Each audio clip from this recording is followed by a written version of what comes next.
Hello everyone, my name is Anthem Sirens, and welcome to an unscripted and improvised video, where I'm going to be talking about my first impressions of the World Ends With You anime trailer that came out just recently at the time of recording this. Very similar to my 2019 recap/rant video, there's going to be no script, some of it's improvised, and I do have notes because it just helps me stay on track. And we're just going to get right down to the beef of it. Now, just some quick backstory that I'm probably going to mess up because I did not script this video at all, and my speech is very, very bad. I'm sorry. I'm going to do my best, okay? The World Ends With You is one of my favorite video games of all time. It is a JRPG for the Nintendo DS. I forgot the release date, unfortunately, so future me in post can put like what date it came out right here. Yeah, this is the date it came out for the Nintendo DS originally. And it did get a mobile port called The World Ends With You Solo Remix. I did not play the mobile phone port. I bought it for the DS because I figured that would be the authentic experience to play, which it is. I bought it around 2015. It was a used copy. I didn't buy it the day it came out because it came out a really long time ago, and I just wasn't really, I was probably young and dumb at the time, so, But the main point being, I fell in love with the game as I come to play it. So much so that I bought a Mr. Mew plush when they came out in the store, and I bought a Reaper's player pin at an anime convention. Now, granted, it was unofficial, but I loved it so much that I had to buy any kind of merchandise related to it.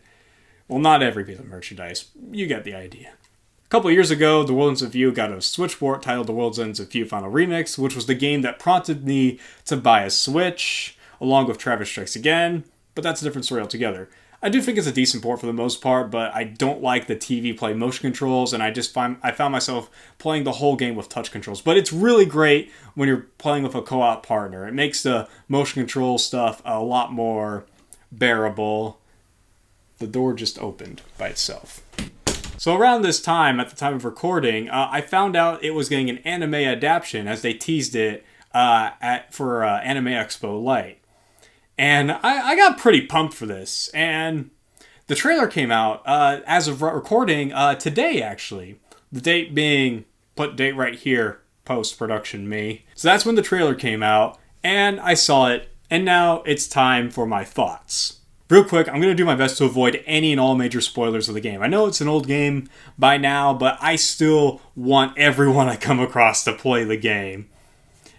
Yeah, that sounded kind of weird, but main point is I'm going to try and avoid spoilers to the best of my ability. So, let's begin. Right off the bat, I noticed the anime is trying to replicate the game's art style, and I'd say it does a pretty good job, but the way the characters move and stuff, it definitely feels kind of weird to me personally. Now, am I saying it's bad? No, absolutely not.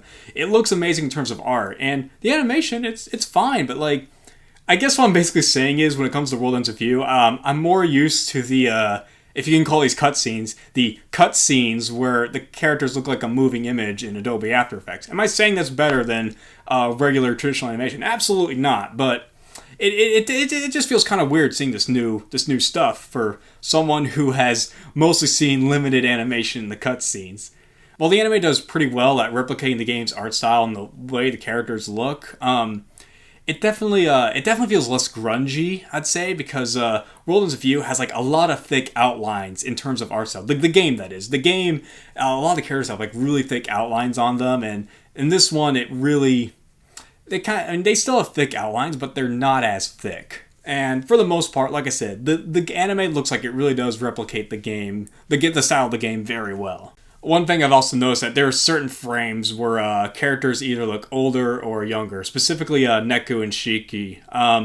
At one point, Neku, for some reason, and this is going to sound weird, and they're probably the same age both in-game and anime, but Neku looks a lot younger in the anime than he does the game, and I'd probably say maybe kind of shorter. Shiki, there was one shot where she looked older, and then one shot where it looks like she shrunk in size, became small. It's one where she's just like tossing Mr. Mew at the camera. But other characters like Beat and Rhyme and everyone else, they look absolutely amazing. I'm not gonna lie. So I like it so far. It's definitely promising. So other things I wanted to talk about. A lot of the staff from the game, who worked on the game, is coming in to work on the anime. You got Takaharu Ishimoto, who did the game's soundtrack, which the game's soundtrack is absolutely amazing. You also got the character designers coming back from the game, from the game and to work on the anime as well. That's going to be awesome. I had to find out who the animation studio who did this. It's called Shin, and I do apologize if I mispronounced that, but Shin. Hi. They didn't do a lot of stuff I've watched, honestly. They mostly did stuff like Crayon Shin-chan and Doraemon. I've never seen any of those shows, but I know them by reputation. They're also collaborating with a studio. I'm going to do my best. I'm not going to bother in case anyone gets pronounced, but this is the studio name right here. This is their name. I looked on their website and also did further research, but what I've noticed is that they also did the opening animations for the Persona games, which I admittedly never played. But from the animations I've seen of Persona, up from the intro, it does look promising. And I heard, if I remember correctly, I remember reading something saying that there's going to be use of 3D animation and 2D animation, so that's going to be awesome. What else did I write? Oh yeah, another minor nitpick is that they changed flip phones to smartphones, and I'm not too bothered by this completely. The World Ends View follows a bunch of teenagers playing a player-death game in a modern-day Shibuya, or technically a modern-day Shibuya, because in the games they had flip phones, which were products of their time, so they definitely try to modernize it, and I'm okay with the modernizing. And as long as they don't throw any, like, dumb memes or anything. Here's one of my biggest concerns about the anime. How will the story go about? The World Ends View has an amazing story. It's told across three weeks in universe. And Neku is actually meeting more people, not just his partner, Shiki, as seen in the trailer. My concern is, how are they going to tell this story? Is it going to be close to the game's story, or is it going to be its own story? Because we have seen characters that happen to be bosses within the trailer. I want to know, like, are they going to rush it all in one season? Are they going to pack the entire game story into one season, or are they going to have to require 2 seasons in order to tell? Because I've seen some concept art, and it has featured this piece of art right here, and it has featured Shiki, Joshua, and Beat. Both are characters that are vital to the story of The World Ends View.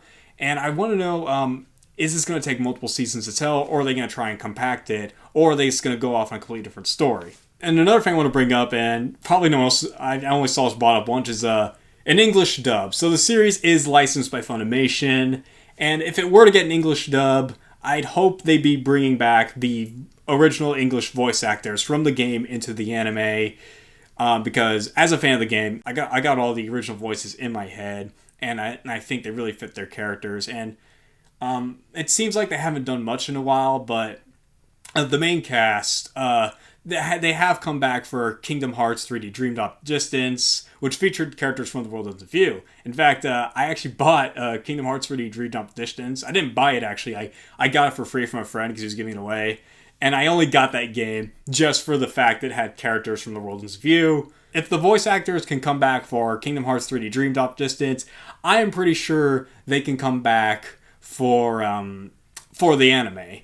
And if you can't, well, I can only hope the best for the new voice actors they're going to get if they can't get the original voice actors. And before I end the video, I have some other things to talk about. I noticed the noise in the trailer. The noise, I don't know, it looks very surreal to say, because like I said, I'm used to the grungy, more thick outline art style in the games, but we've only seen like 2 noise, the frogs and this bat. Oh, and real quick, another thing that I just remembered, skip to this part in the video if you don't want to hear a spoiler. It's it's minor in my opinion, but if you don't want any spoilers in the game, skip to this part.